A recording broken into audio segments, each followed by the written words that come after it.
kör gecelerden bir sabah gelecek karda. İntikam, intikam, dişe diş, kana kan. İntikam, intikam, dişe diş, kana kan. İntikam, intikam. Olsa selam, direnişe devam. Şerefli kardeşlerim benim, son sesinizle tekbir! Allahu Ekber! Allahu Ekber! Allahu Ekber! Bismillah! Allahu Ekber! Selam, direnişe devam.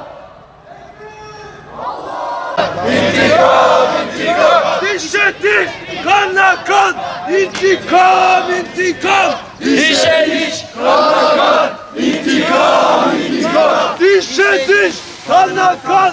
İntikam, intikam! Dişe diş, kana kan! İntikam, intikam!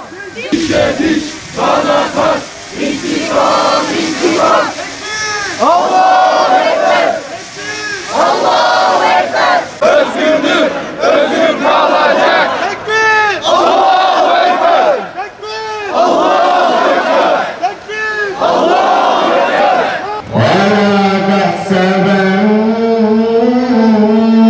الذين قتلوا في Haksızlık karşısında susmanın suça ortak olduğuna inanarak şahitliğimizi ilan ediyoruz.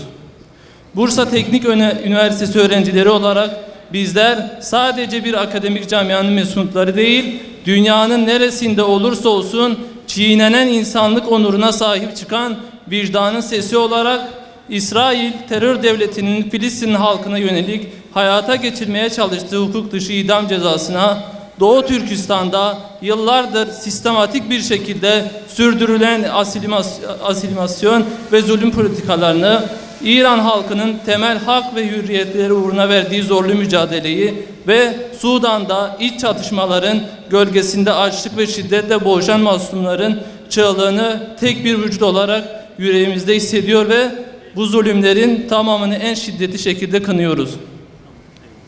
Adalet mekanizmalarının siyasi birer infaz ve baskı aracına dönüştürülerek yaşam hakkının pervasızca ihlal edilmesi, Doğu Türkistan'dan Gazze'ye, Hartum'dan Tahran'a kadar uzanan bu karanlık tablo sadece o coğrafyaların değil, tüm insanlığın ortak utancı ve vicdan yarasıdır.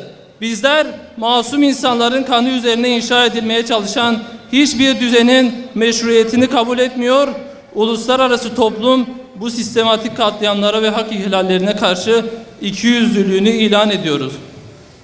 Bursa Teknik Üniversiteleri öğrencileri mazlumlar için eşit adaletin terazisini sadece güçlüler için değil, tüm mazlumlar için eşit tarttığı bir dünya idealinden vazgeçmemektedir.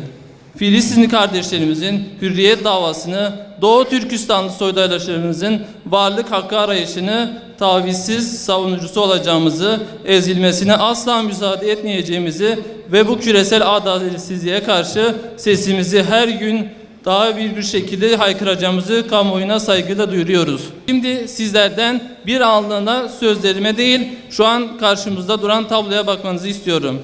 Hemen arkamızda gözleri siyah bantlarla ölüme sürüklenmiş insanları temsil eden bu kardeşlerimize iyi bakın. Arkamızda duvarlarda yankılanan feryadı görüyor musunuz? Gazze'li bebeklerden dünyaya çağrı, babalarımızı asmayın diye haykırıyorlar o masumlar. Şimdi sizlerden, burada bulunan herkesten tek bir ricam var. Lütfen hepimiz bir dakika boyunca gözlerinizi kapatın. Sadece bir dakika. Kendinizi babası haksızca elinden alınan o çocukların karanlık bir zindanda ölüme bekleyen o masumların yerine koyun. Gözlerinizi açın. Sadece bir dakikalık bir karanlık ve çaresizlik hissi bile nefesimizi daraltmaya yetti değil mi? Oysa onlar bu karanlığı, bu zulmü aylardır, yıllardır her nefeslerinde yaşıyorlar. Artık sadece üzülme, sadece izleme vakti çoktan geçmiştir. Vicdanı kurumamış herkesi elinden ne geliyorsa kalemiyle, kelamıyla, boykotuyla, duasıyla ve eylemiyle bu zulme dur demeye, gücünün yettiği her cephede bu hakkı davaya destek olmaya davet ediyoruz. İmkan olacak kardeşlerimize yardım eyle. Amin. Ya Rabbi burada toplanan azınlık da olsa oraya buradakilerin dualarını ulaştır ya Rabbi. Kalplerine korku salma ya Rabbi. Yüreklerine korku salma ya Rabbi. Mümin istifayı bizlere nasip eyle ya Rabbi. Ya Rabbi, bugün burada 4-5 kişi de olsak yarın oraya milyonlarla girmeyi bizlere nasip eyle ya Rabbi.